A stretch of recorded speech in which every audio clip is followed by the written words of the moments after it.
In 2018, the United States Supreme Court ended a long-time ban on sports betting.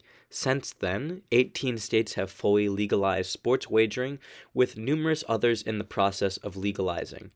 Sports gambling and daily fantasy sports may have extreme economic benefits, but this comes to a major risk for both daily and occasional users. Along with legalization comes accessibility. Rapidly, mobile platforms have been developed allowing for simple wagering and betting. Betting online or through apps has simplified the wagering process, and low betting minimums have allowed for the mobile gambling sphere to grow exponentially. With a huge percentage of both youth and adults consistently betting, it is important to recognize the effect that gambling has on young adults. Money wagering and the push towards winning often has negative side effects. With an extreme desire to win money paired with the constant losses associated with betting, mental health issues are prevalent among avid bettors. The money loss associated with wagering, along with the bettor's desire to win, creates a cycle of negative betting. The constant losses eventually bring upon negative behaviors, including addiction. Today, we will look into these addictions themselves.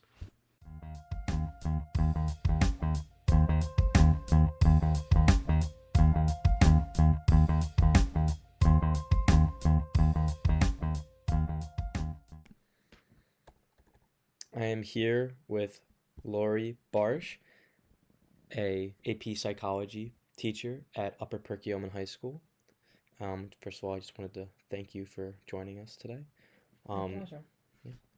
so we are here to talk about the specific addictions that are associated with sports gambling and health issues develop from sports gambling and sports gambling addictions. So, first question are we had for you today are what are the common signs of addictions in general?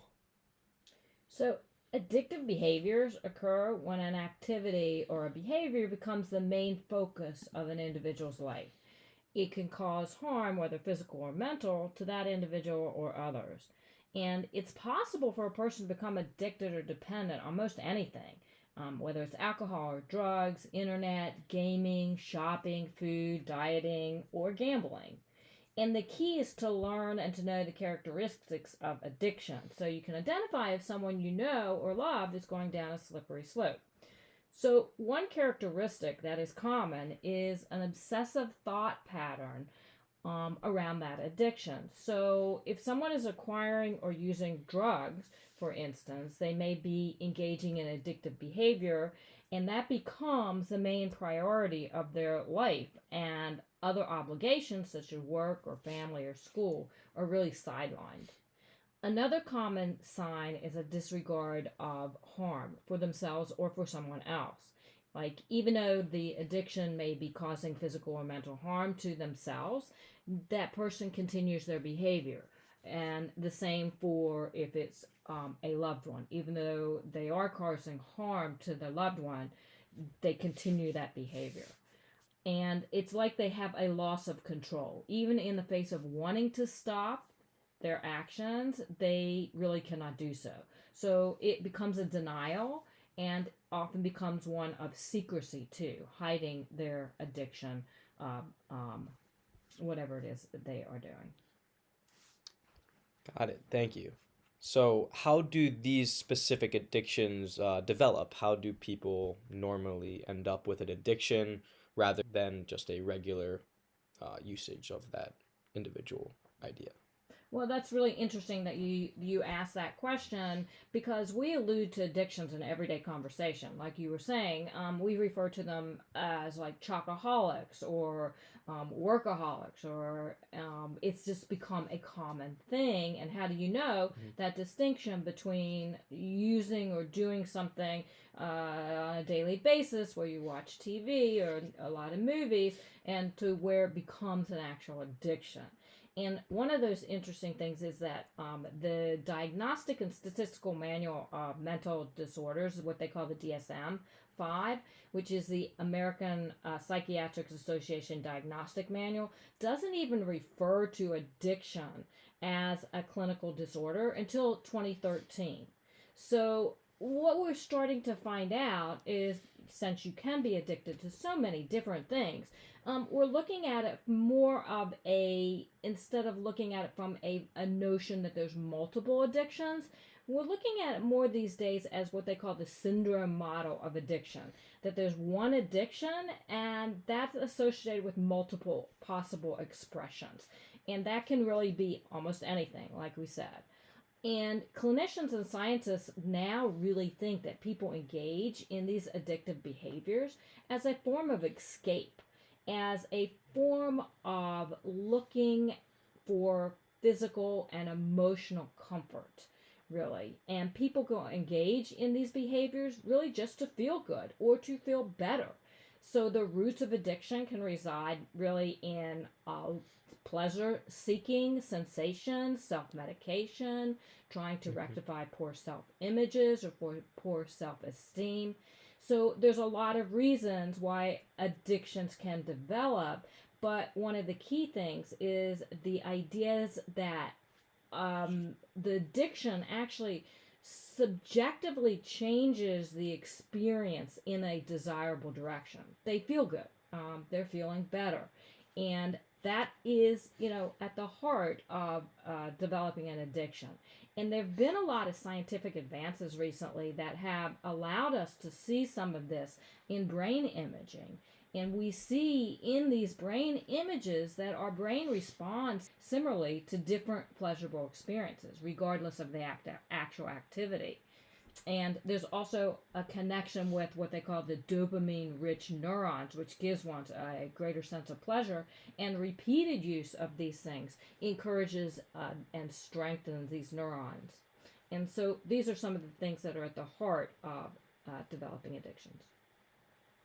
Got it. Thank you. That was great. So you might say that in a biological sense that an addiction to alcohol or drugs is very similar to an addiction to gambling.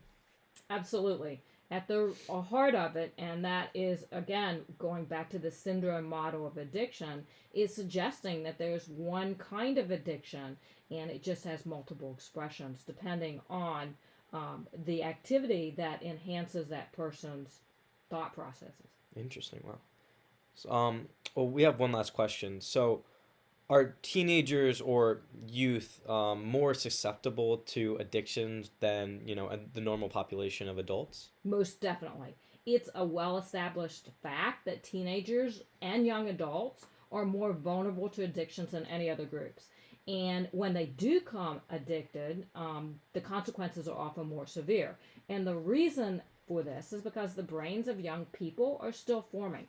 Their frontal lobes houses what they call the neural circuitry, and that's the executive functions of like planning and judgment and impulse control. And this part of the brain is not fully developed until about the age of 25. And this is where young people are literally making rational decisions. This is part of the brain that helps them to regulate their emotions and plan and make value judgments. So these prefrontal cortexes are involved in self-control.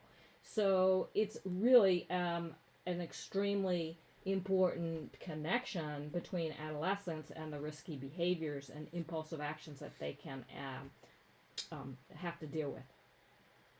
Oh, yeah. Thank you very much. I appreciate you joining me today. Yeah, thank you. My pleasure. Thank you.